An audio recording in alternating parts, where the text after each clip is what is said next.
Let's start off with The Exorcist. Oh, man. Directed by William Friedkin in 1973. And Friedkin's a great director. He's known for films like The French Connection, 12 Angry Men. He's made a handful of some of the best movies ever.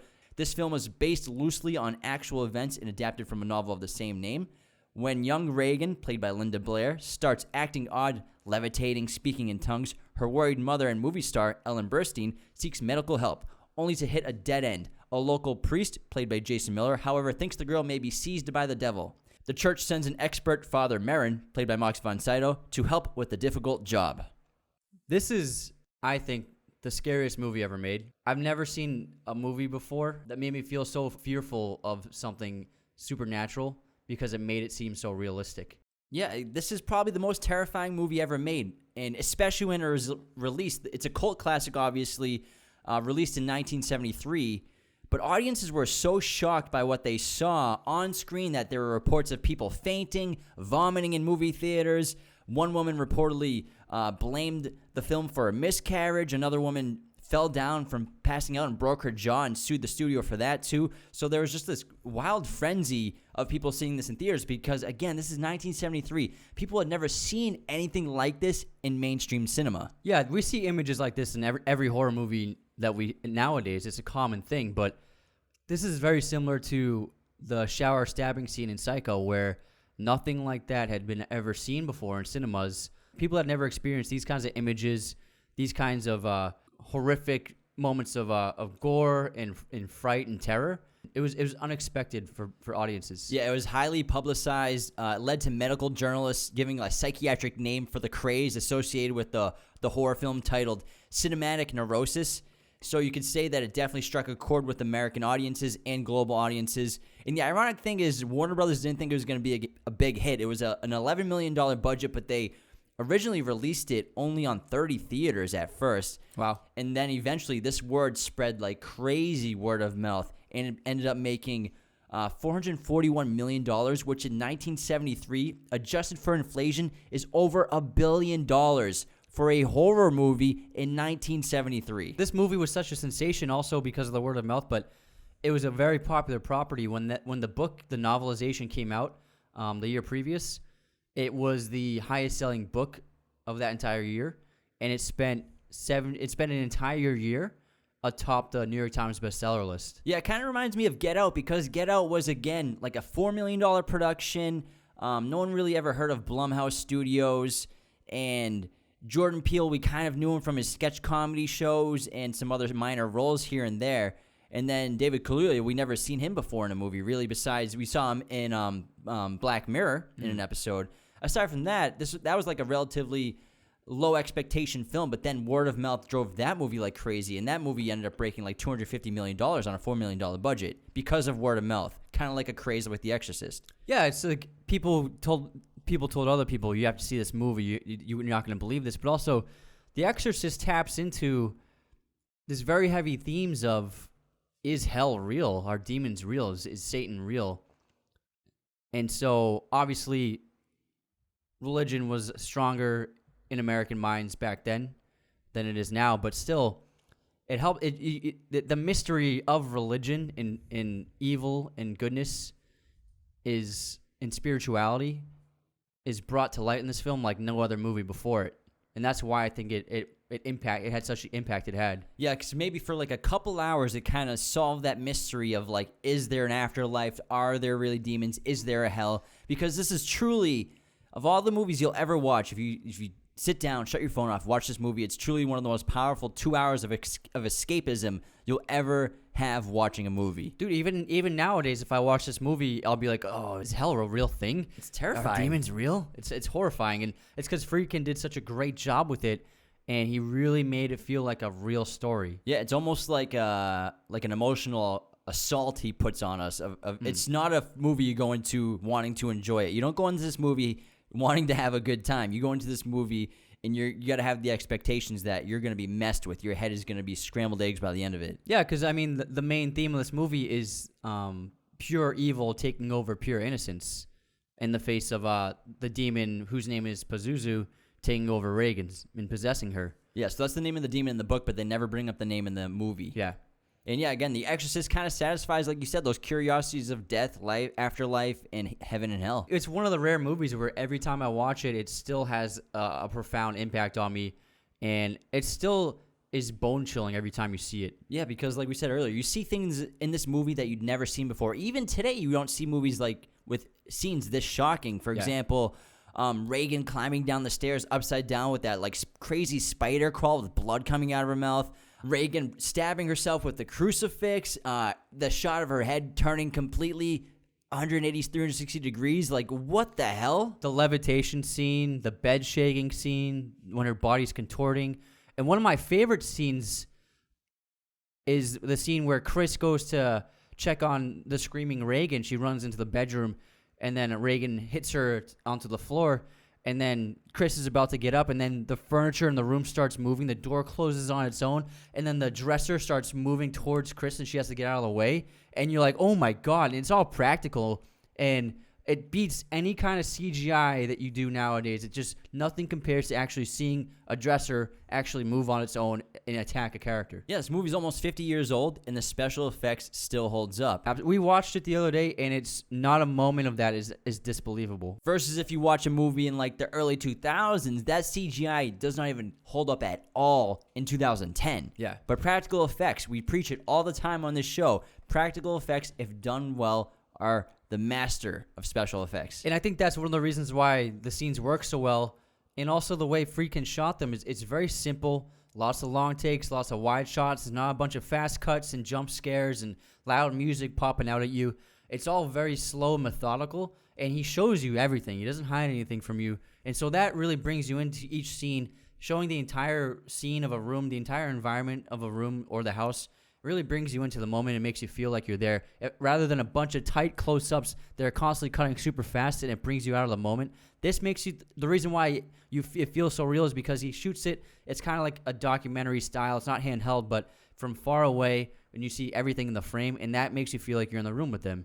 And also, Friedkin really focuses on character development in this film because, again, not a lot happens in the first, 30, 40 minutes of this film. Yeah, we follow Merrin in Iraq while he's digging in the ruins, which is really interesting. And then we're basically in the day-to-day life of Chris and her daughter Reagan, and it seems like a very charmed life. She seems like a very precocious and charming little girl, and everything seems fine until she begins to slowly act odd, and things start happening, and obviously the Ouija board scene, and that's basically insinuates the moment where the demon decides and finds Reagan to possess is during the Ouija board scene. I actually think that it's before that. So I think the Ouija board scene, it shows us how the demon came into contact with her, but it's not in that moment, I don't think, because she's been talking to Captain Howdy, and I think that.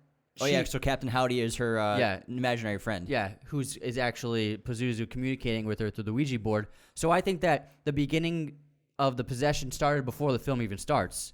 And there are actually very small, subtle hints to show that Reagan is beginning to be possessed by this demon before any of this happens. And the first clue is when Chris hears scratching in the attic of the house, but no one else hears the scratching. It sounds very violent and aggressive. And then she checks later and she doesn't find anything. And she thinks it's rats and asks her housekeeper to get rat traps. Yeah, exactly. And then also there's a scene very early on, right after that, is she goes into Reagan's room to check on the girl. Reagan's is fast asleep, but her room is freezing. And the window is open. And then Chris quickly closes the window. But it's a foreshadow to eventually how the bedroom is later on the film during the exorcism, where it's ice cold. And so it's showing that the demon likes it cold, and so the room is already being as cold as possible for the demon. Also, very early on, in the basement is where Reagan does her arts and crafts, and she makes those little clay sculptures of animals and paintings and all sorts of stuff. And then she shows Chris this new bird she made. It's this really strange-looking orange bird with a yellow feather on it, and it's got a long beak, and the beak has black and white stripes on it. It seems very strange, because it's very different from anything else she has made. All of her other artwork is just very simple and childlike and kind of very simple colors, but this one is so bright orange with a weird beak and everything. And then about 10 minutes later, it's revealed that that statue in the church has been desecrated, and it has a very similar look to the bird that Reagan made, especially the beak with the appendages that are put onto that statue. And so the similarities between the Reagan's artwork with the bird and the desecrated statue tells us that she's actually the one who desecrated the statue. And also the Ouija board, I think, like you said, it shows us how she came into contact with the demon. And before any of this, I think that we're shown how the demon is actually released into the world through the excavation site that Father Merrin is a part of. It's in Iraq, and it's an archaeological site, and he's brought to this new tomb that has been uncovered, and he looks into this opening, and he pulls out that headed statue of Pazuzu. And so I think that the dig site opening Pazuzu's tomb is what releases the demon into our world, and which brings Father Merrin to find that giant statue of Pazuzu in another area near the dig site. And so now that Pazuzu has been released by the dig site, it's looking for a host to possess, and that's where it comes into contact with Reagan through the Ouija board. And Reagan's played by Linda Blair, and this is a difficult role to cast because you need an 11, 12-year-old girl in a very intense and terrifying role, especially, again, for the time, 1973. And how do you cast a girl in this kind of role without worrying about maybe psychologically damaging that girl? Because there are very intense and mature scenes in this film, and it's even worse inside the book. Yeah. And they held auditions for hundreds and thousands of girls, but Linda Blair walked in one day without an appointment with her mother, and she just blew the filmmakers away and the producers away because she had this sense of maturity about her when talking about the material, and even her mother was very mature about it, especially even the scene with the crucifix.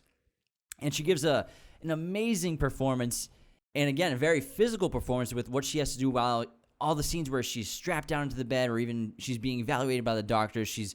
Has a lot of sporadic and erratic movements. She even she fractured her spine during the filming this, during one of the scenes in her bed when she's just constantly flailing up and down, the bed shaking at the same time. Oh, I thought that was a prop. So she put a lot of effort into this role for a 12-year-old, and she knocked this role out of the park. She's the best part of the movie. Yeah, and she says such horrible things, and I'm sure most young women, it would have been difficult for them to do that. But also, one of the strengths of this movie and what makes her possession so horrifying is her voice. And her voice was dubbed by an older actress, and Mercedes McCambridge, who is an Oscar winner. Yeah. And then hearing that voice come out of that little girl, I think is one of the most disturbing aspects of the film because it's just frightening and shocking, and the growling and the horrible sounds that this creature makes through her is horrible. Yeah, Mercedes really committed to the voice acting in this film because she was a sober alcoholic, but she gave up her sobriety to start drinking whiskey again. She swallowed raw eggs and would chain smoke cigarettes to create this nasty, raspy, deep, animalistic, demonic voice.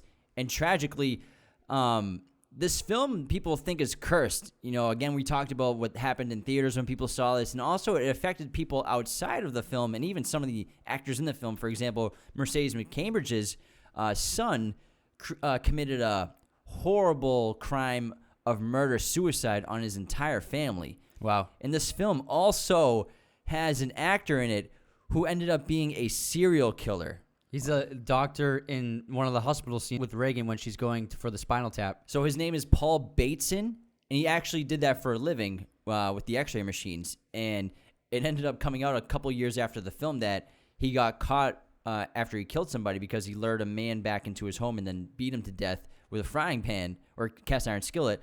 But they eventually linked at least 6 murders to this man, Paul Bateson. And it's just, again, is this film cursed? There's more to it. 9 members of the cast and crew died during the production and editing of this film for various reasons. Also, the entire set of the house, of Reagan and Chris's house, caught on fire. The entire thing burned down. They had to rebuild it in the middle of production. And then also, this film had a premiere in Rome, and the cinema where it premiered was located between 2 churches. And then on the night of the premiere of the film, one of the crosses atop the church was struck with lightning. Hey, man. Crazy. It's pretty nuts. It They- seems like a lot of cursed coincidences to me. Yeah, Friedkin even had a priest come in to perform an exorcism on the house set after they rebuilt it. And so, like you said, you don't see anything really horrific until about 45 minutes in, because they treat these strange occurrences with Reagan as psychological disorders, which leads Chris to taking her to every doctor she can find. Yeah, this film is kind of ironically about how the medical world views possession and also psychiatric mental illnesses. And you'll see with all the doctors in this film that they're very overly confident. Even one of the doctors, her first doctor, has a very like overly arrogant body language. He constantly has like his hands over behind his head, leaning back, talking like he knows everything about what's wrong with Reagan. He's like, yeah, just give her some Ritalin, it'll be fine. And the funny thing about prescribing Ritalin is he even says, we don't know why it works, but it seems to work. So even he doesn't know why things work in the medical world. And throughout the whole film, Chris, Reagan's mother, takes her to see, like she says, every freaking doctor there is. Yeah. And no one knows what's wrong with her. And there's even that really intense scene where she's finally breaking down and she's in a room full of like 15 doctors and they all have no answers for her. They have no idea what's wrong with her, and they keep prescribing more intense therapy and treatments after another. And the operations are really intense. Like that Spinal Tap scene with the blood squirting out of the instrument gets me every time. It's It just makes terrifying. me squirm. And then the MRI scan back then, it was like these crazy machines, and they were so loud and imposing and scary looking. And it's just disturbing having to see this innocent little girl have to go through all this. It's traumatic. This episode of Raiders of the Lost podcast is brought to you by Manscaped, the leaders in men's below-the-waist grooming. Manscaped offers precision-engineered tools for your comfort, obsesses over their technology developments to provide you the best tools for your grooming experience. And Manscaped has been super generous. Thank you to Kyle, their rep, who sent us each of their performance packages, which features their luxury lawnmower groomer, nose and ear trimming, weed whacker, as well as toners, deodorants. They sent us some shirts and boxers. Really generous, guys. This stuff is amazing. You got to check it out.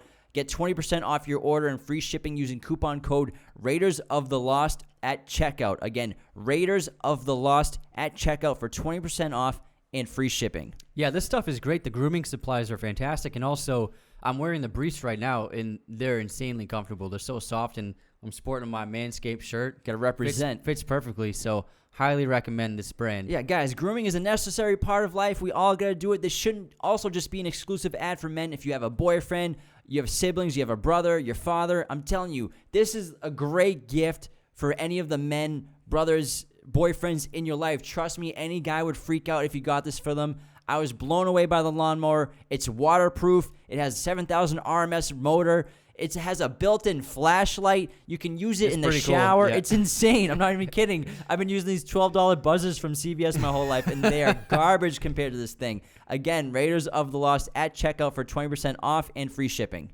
And again, it becomes evident that the doctors have no idea what's wrong with Reagan, and they eventually kind of prescribe or suggest exorcism to Chris as like a sort of a last resort, but at the same time, they're demeaning the practice at the same time. So they're talking about exorcism, how it's really just kind of a way to trick somebody's mind into thinking that it will cure them because they think the possession is completely faked. Yeah, like a placebo. Yeah, which you understand why they would think that, because it's exorcism. It's not, It's because of their lack of understanding of spirituality and faith, so that's why they're unable to understand this.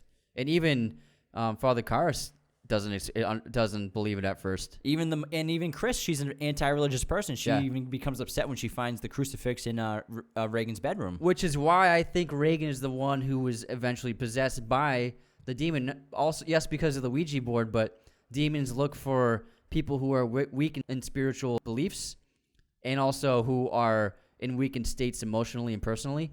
And so Reagan's father is absent, doesn't care about her, didn't call her on her birthday. And so Reagan is dealing with trauma in her life and despair, and so the demon takes advantage of that, and that's why he's able to possess her so quickly. Yeah, and her privileged and charmed life also enables her defenses to be down from something like this, for sure. And also, it's important to realize that, Reagan isn't really the target of the demon. Reagan's the vessel to the real target, and the real target of the demon is Father Carys, played by Jason Miller. And I think this was Jason Miller's first film role, and he's fantastic in this movie. He really is. He got an Oscar nomination. He plays Dr. Carys, who's a father, and he's very highly educated from Harvard, Johns Hopkins, Georgetown University. He could be, as his uncle mentions, a very successful psychiatrist. He should be living in a penthouse, his uncle tells him, but he chose the life of a priest.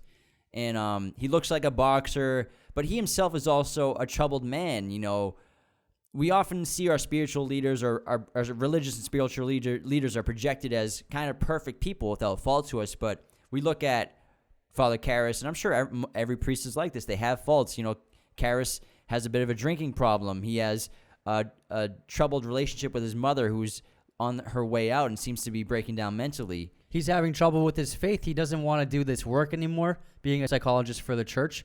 And also, he even mentions to his friend that he thinks he's losing his faith. So he's in a moment of despair in his life. So he's an ultimate target for the demon, also because of his age and his health. And there are several clues that lead to the conclusion that Carys is actually the demon's main target. Just like Reagan, Father Carys is weakened in his state of spirituality. He's very vulnerable to possession. He sees a flash of the demon's image in that dream he has about his mother. It's a nightmare. When Father Carys first interacts with Reagan, the demon goes, "What an excellent day for an exorcism." And Father Carys responds, "You would like that." And the demon says immensely because the demon says it would bring us together.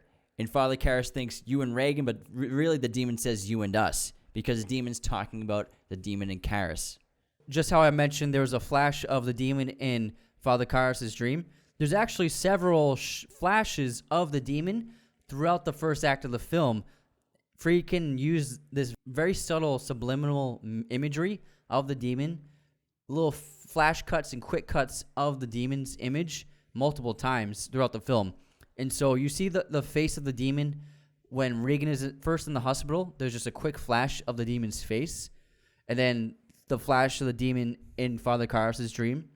And then also when Chris is in the kitchen, she's going to Reagan's room. There's a flash of the demon's face up top the stove top. And then when Chris enters Reagan's bedroom, she opens the door. Right before she opens it, there's an image of the face of the statue of the demon that flashes on the screen in the darkness. And then at the end of that scene, Chris exits Reagan's room. And just to the left of the door, in the darkness of the bedroom, you can actually see the entire statue of the demon standing right there in the darkness. So he uses subliminal imagery, just like David Fincher uses in Fight Club and other filmmakers have used to terrorize us subconsciously. And just to go back on Father Carys for a second, there's this really powerful scene, which is a strong metaphor for the entire film that you can really easily miss if you're not really paying attention. It's after his mother is sent to basically a psychiatric ward by her brother, his uncle. He goes to see his mother in the hospital, and we just see rows and rows of elderly people who are highly medicated, and they themselves are possessed, like instead of with a demon, by their dysfunctional minds, and they're possessed by medication instead of a demon. His mother is strapped down to a bed, just like Reagan's about to be. So it's kind of like a metaphor for possession in real life, that humans possess themselves with either medication or they're possessed by their own psychiatric mental illnesses. Yeah, that's a great point. And then the guilt of his mother being in a mental hospital is also one of the main points of attack that the demon uses to get through to Father Carys to break him down. Because she dies alone without him there. Exactly, yeah. So it's the tragedy of his life. He holds intense guilt for letting that happen. So Carys is asked by Chris very emotionally to come look at her daughter because, again, she's exhausted every kind of medical doctor she can to try to figure out what's wrong with her daughter, and her last resort is exorcism. And Carys is very hesitant to accept this job or this task because possession, again, he says, in order to do this, I'm going to have to take your daughter to the 16th century because it hasn't really ever been done from what he's heard of in centuries. And it's a very old practice, and it's almost an embarrassment to the Catholic Church. Yeah, I mean, we've been inundated with possession movies over the last 30 years, but back then in the 70s, like, possession was a myth, you know what I mean? It was not taken seriously ever since the advancement of medicine and psychology. And so Carys is hesitant, but he does agree to meet with the girl. And again, Carys, you can tell he's a very intelligent person because he approaches the demon or the supposed possessed Reagan with a very cool demeanor, almost like light, and he's kind of smiling sarcastically while he's listening to the demon speak. But what he was really trying to do is gather evidence for the Catholic Church to perform the exorcism, because without the Catholic Church's permission, he can't perform it. I love his interactions with Reagan and the demon. The dialogue between them is terrific, and the way the demon speaks to Carys is that it could be believable that it is all in Reagan's head, but then also it can be believable that it's a demon. So they suggest both ways are possible. For example, when he splashes what he says is holy water on the demon, it reacts in pain and agony, but then he tells Chris that it was just tap water. He never blessed it, so it's suggesting to the fact that Reagan's making it all up. But really, it's probably the demon is doing it on purpose to make it seem to them that Reagan is making it up so that he can so they let the demon possess her even more. Exactly. So it's the plan of the demon to ultimately not let them exorcise her. Yeah, and so Carys continues his investigation. He records some odd language during that holy water scene, which he thinks is a different language, but really it's English in reverse.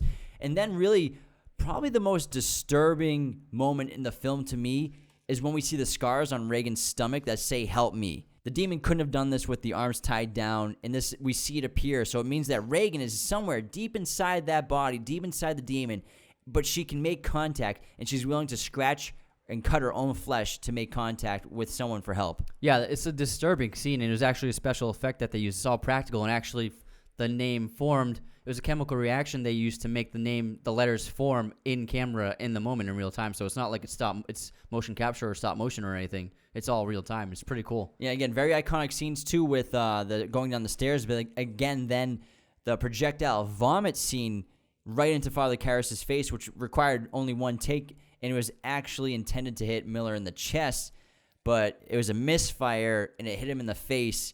And his reaction of shock and disgust is genuine, even though it's pea soup, but he was very upset about this happening. Those vomit scenes are always disturbing as hell to watch. And then these pieces of evidence lead Carys to believe in, not entirely in the possession, but he believes that an exorcism is what's needed to cure Reagan. Yeah, because it's not until Father Merrin gets involved that he finally truly believes in the possession. So Father Merrin gets word from the Catholic Church that his aid is needed. And it's kind of great how Friedkin films this, is where Merrin's just kind of on a walk in the woods, and a little boy brings him a letter, and he doesn't even read the letter. He just sees who it's from, and he knows what it's for, because he has one very specific specialty. He's probably the only priest in the world that has performed an exorcism, and they mentioned that he had done it years before and that it nearly killed him. Yeah, he's a fascinating character because he's a veteran of dealing with evil, but that evil has worn him down, and it's making him weak and frail, and he's dealt with so much pain and evil in his life, and it seems as though he's on his last legs as a crusader for good. But you can tell he wants to help this girl because he wants to save her life. And then Merrin eventually comes to the house to assist Carys with the exorcism. Or, well, I mean, Carys begins to assist Merrin because Merrin takes the lead. And this is where we see the first interaction between the three of them, Carys, Merrin, and the demon. And this is where Carys sees with his own eyes that this is really happening. You know, the demon floats the body floats in the air, the bed floats in the air. He sees things he's never seen before, to the point where he's speechless at points and can't give the responses to Merrin in the rituals. And after the first time they leave the bedroom, Carys says to Father Merrin, "Father, what's going on in there? What is it? If that's the devil, why this girl? It makes no sense." And Merrin responds, "I think the point is to make us despair. Damien, to see ourselves as animal and ugly, to reject our own humanity, and to reject the possibility that God could ever love us. So the demon is trying to make them all dismiss their faith and question their faith by attacking the most innocent and pure of all of us, an innocent child." And that's what ends up happening with Carys as he struggles with his humanity and his faith in the film. And these exorcism scenes are so memorable and so disturbing. Like you said, there's the head spinning scene, and then the levitation scene, and these amazing practical effects. And one of my favorite practical effects in the film is the visibility of their breaths throughout the exorcism. Friedkin actually built this set within a freezer, and he set the temperature of the set to below freezing. And seeing their breaths throughout the scenes, it adds that realism that supernatural powers have taken over the situation, and somehow it's changed the temperature of the room to below freezing, and it's so fantastical but also so believable, and it's a haunting image to see them breathing and see their breaths in the air. Again, practicality, practical effects, everybody. This film's not also only full of subliminal imagery, but also audio. Like, freaking has these sounds of, like, bees in the background, which triggers naturally, like, an innate fear of human beings whenever they hear it. It just makes you feel very uncomfortable, kind of like you get that flight or fight instinct sort of throughout the film. And then throughout the exorcism, after the first round, Merrin goes in there by himself because Carys has basically become corrupted by his emotions, and Merrin doesn't want him in there. But then when Father Carys goes back inside the bedroom, Father Merrin is dead. The demon has escaped its restraints and is kind of just like looking inquisitively at Merrin on the floor dead until it starts to giggle. Yeah, it seems very satisfied because it seems as though the demon knows Father Merrin really well, because when he arrives outside of the house, there's that shot of Reagan and the demon has possessed her, and it gives the implication that it knows that Father Merrin has arrived, or at least someone powerful has arrived, and it seems to know, you know what I mean? And also, I think since he was there when the demon was released, they have this history, so the demon recognizes him from Iraq. And so, since they have this past, and the demon knows of Merrin and his powers of exorcism, they're kind of like rivals, so it's satisfied when it does end up killing him. So Father Carys walks into the bedroom and finds the dead Father Merrin, and Carys then attacks the possessed girl, the demon, and this is what the demon wanted all along. The demon wanted to become close to Carys, to break down Carys' emotional and spiritual wall. And at this moment, Carys asks for the demon to take him instead, to possess him instead of this little girl, which is, again, what the demon wants.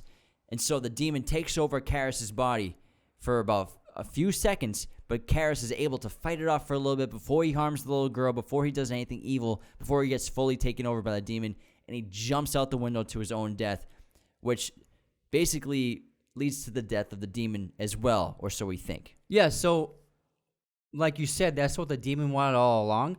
But what it didn't understand was that Carys had actually changed. He had transformed into someone who believed again and wanted to do good again. And that's why him volunteering to let the demon possess him shows his transformation as a character who wants to do good again. And so that's why he had the strength to fight the demon off, rather than it just overtaking him against his own will. And then that leads to his death down the steps, which ties into the subplot of Lieutenant Kinderman's investigation, because he's trying to investigate what happened to Beck Dennings, the film director of Chris's movie, because he was found at the bottom of those steps outside with his head spun around. He suspects that there was foul play inside of the household because the way he fell down those steps, he had to have been thrown out of Reagan's bedroom. And also at the bottom of the steps, Kinderman finds a little sculpture, and at first you kind of think it's maybe that sculpture that Father Merrin found in Iraq of the demon, but if you look closely at it, it's definitely some kind of clay sculpture animal that looks just like the clay sculpture animals that Reagan makes that are in the kitchen as part of her arts and crafts. And then so that shows that Reagan is the one who threw Beck Dennings out of her window, possessed by the demon. And Chris even knows it, and Chris admits it to Father Carys. But this is before Chris believes that she's fully possessed completely, so she thinks that her daughter killed Beck. And so Father Carys' friend, the priest, who's actually a real priest in real life, this is his only movie role, reads him his last rites as he's dying on the sidewalk around people. And this is the end of the film, basically, because after this, Reagan has her life back. Her and her mother are moving away. Obviously, they want nothing to do with that house. And there's this great ending scene where the priest walks up to see how they're doing, and Chris's mother says thank you to the priest, but she also brings up that Reagan doesn't remember anything. But when I watch this scene every time, I think that Reagan, of course, remembers everything, but she's lying about it, because when she sees the priest, she looks at the priest like a hero. even though he isn't the one who saved her, but he's a priest. Yeah, she kisses him on the cheek. I agree with you. I think that she does remember, but she doesn't want her mom to know that she remembers. Yeah, and especially when they're driving away and she's just waving from the back of the window. So Yeah. she clearly knows that a priest saved her life. Mm-hmm. So now she has this connection with the church for the rest of her life. And then that amazing score plays, and this is one of the most iconic horror scores of all time. That amazing piano theme. The theme, yeah. And whenever you hear that, your bones just chill. You just get hairs up your neck because it makes you think about this movie, and it's a brilliant theme. Yeah, again, the most terrifying movie of all time probably. It's a triumph in special effects for the time and the era, which still hold up today. Phenomenal acting, amazing writing, amazing directing. Probably one of the best horror films of all time, if not the best. It's up there. If you have never seen this movie, get out from under your rock. It's The Exorcist. You got to do it because this film is the blueprint that every movie in the last 50 years that's a horror genre has tried to copy. And obviously, yes, it's one of the best horror films ever made, and it's my favorite. But I also think, hands down, one of the best films ever. I think it's so well made, so well acted, and no matter how many times I watch this movie, it has intense effects on me, which is rare to say for a movie that you've seen 20 times. You know what I mean? And so I think it really is one of the greatest films ever made.